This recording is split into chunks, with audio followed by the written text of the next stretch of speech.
All right, so this is the Act 3 recap for Macbeth. So let's start with Act 3, Scene 1. So we left off at Act 2 with Macbeth going to Scone, which is the place where Scottish kings are crowned. It's where they have their coronation. Macbeth is crowned. He's now the King of Scotland. And everybody has attended, and everybody is, praising him and, hailing him as the new King of Scotland.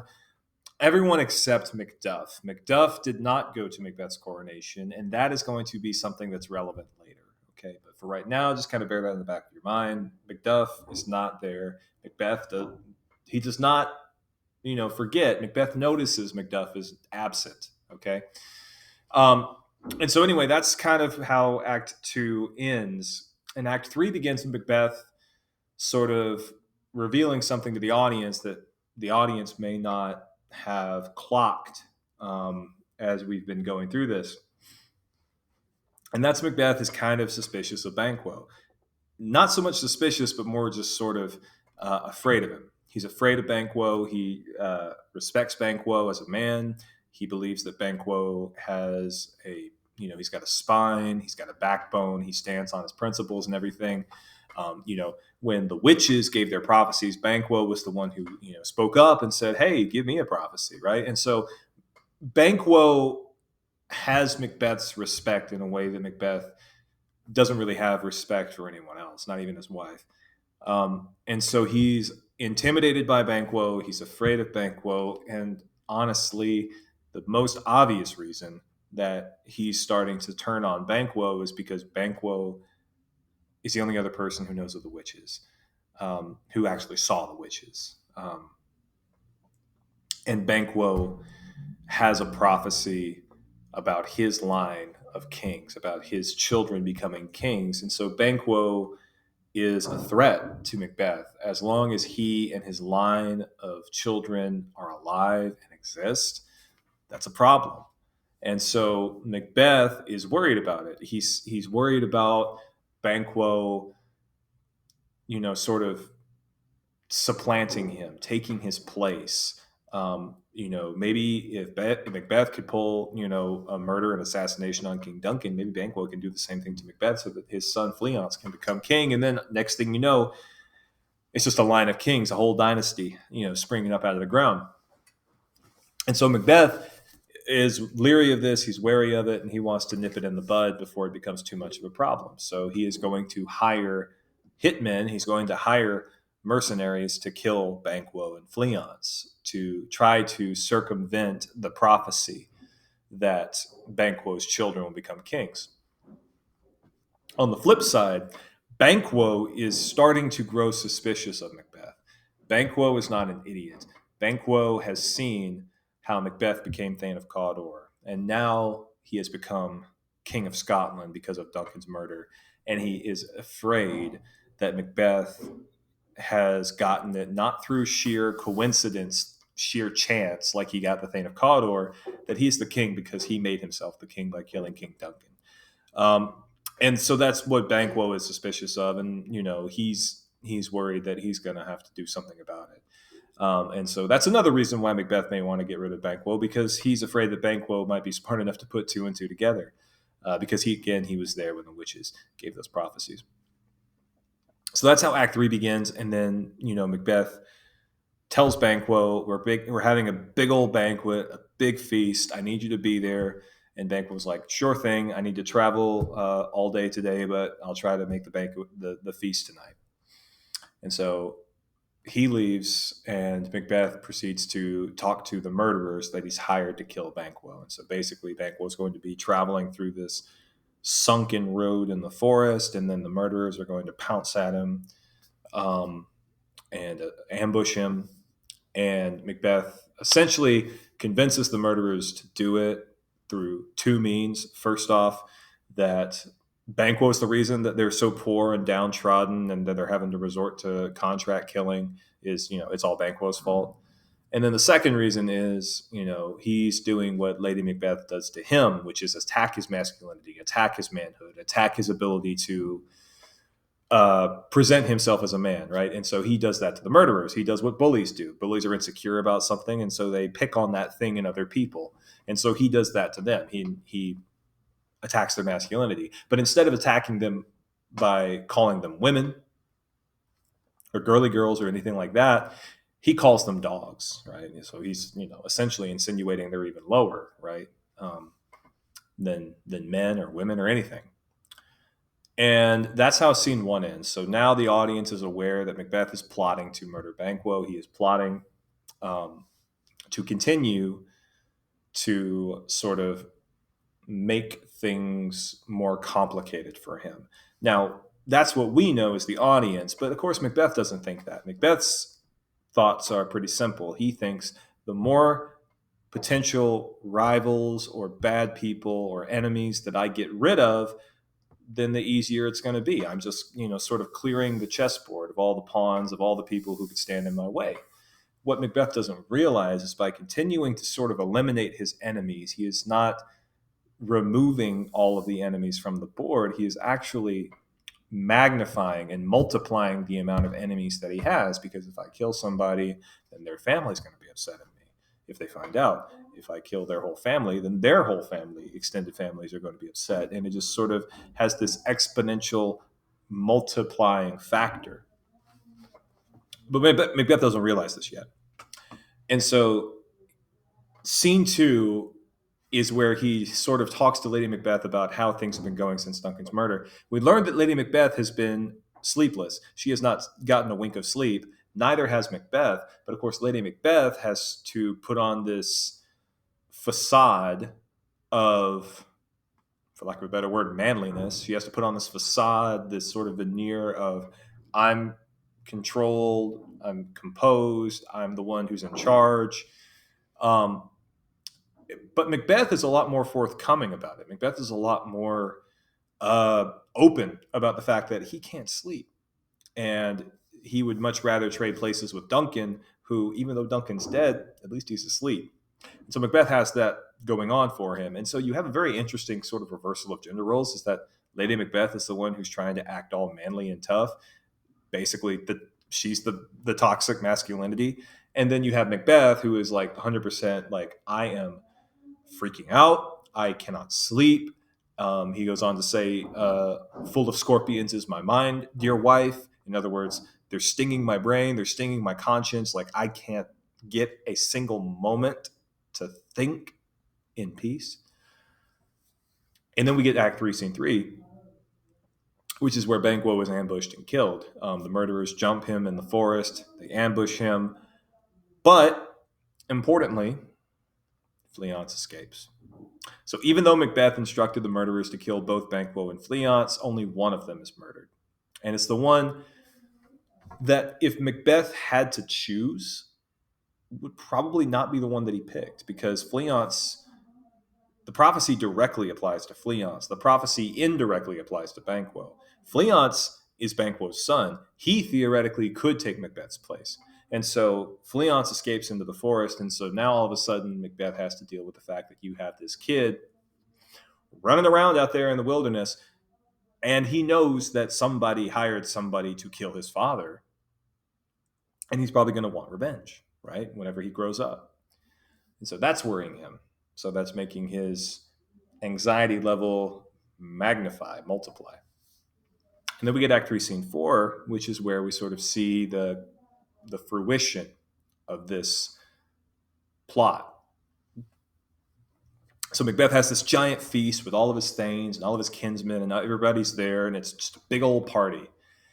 And the murderer shows up, or one of the murderers shows up, and they tell Macbeth, hey, we killed Banquo. Fleance is somewhere. We don't know where, but he's running around. And Macbeth starts to say, oh, okay. Well, this is terrifying. Okay. And he has to come back to the banquet and sort of compose himself. And as he returns, he sees Banquo bloody, stab wounds all over him, sitting in his seat. And Macbeth begins to freak out. So just like how Macbeth hallucinates the dagger, right? Because he is so stressed, he's so panicky and frazzled and dazed by what he's done. Now, rather than just see a bloody dagger, he sees the apparition or ghost or the, bloody corpse of his best friend sitting there at the banquet table, looking directly into, at him, directly into his eyes. And he begins to freak out. Now, nobody else on the banquet table can see this. It's only Macbeth who can see this. And everybody's looking around like, what is happening? And Macbeth is just like, get away from me. I see you. I shouldn't see you. And everyone is just looking around like, what is he pointing at? There's an empty stool. Like, what is he looking at? And so Macbeth continues to panic and freak out. Lady Macbeth tries to fix the situation. She says, oh, sometimes, when he was a child, he would hallucinate things. It happens. It passes. Just give it time. And then the ghost leaves. And Macbeth thinks he can salvage the situation. He thinks he can, bring everybody back in, and enjoy the night, what's left of it. But then the ghost returns, and then Macbeth starts to panic again, and he freaks out, and then everybody else at the banquet just, essentially Macbeth just tells everybody, just leave, because at this point there's no, he's just gone. And Macbeth proceeds to tell his wife, I am in blood, stepped in so far that returning were as tedious as to go o'er, which is a quote that means essentially, I have killed people, plural, at this point, like murdered people, right? He was a soldier, so of course he'd killed people before this, but now he's like murdered multiple people. And now he is imagining himself waist deep in the blood of the people that he has murdered. And he's trying to get to the opposite side of the river, but now he's up to his waist in it. He's wading in it, right? And so for him, he's thinking to himself, I am in blood, stepped in so far that to return would be as tedious as to go over, which is, I'm already halfway across this bloody river, right? I'm already halfway across this river of blood that I've made for myself.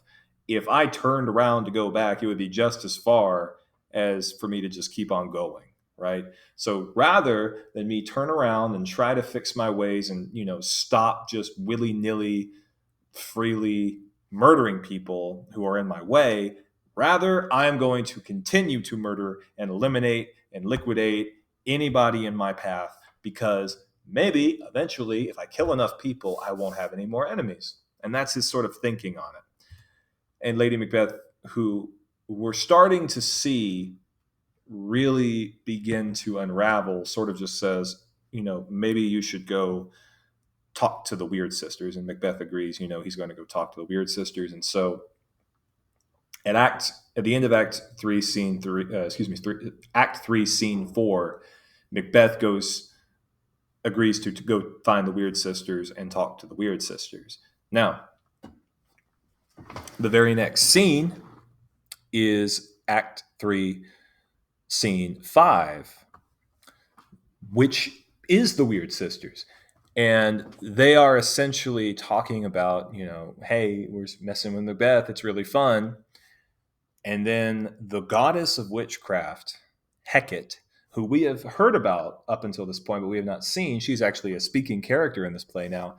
Hecate shows up, and Hecate tells everybody, what are you doing?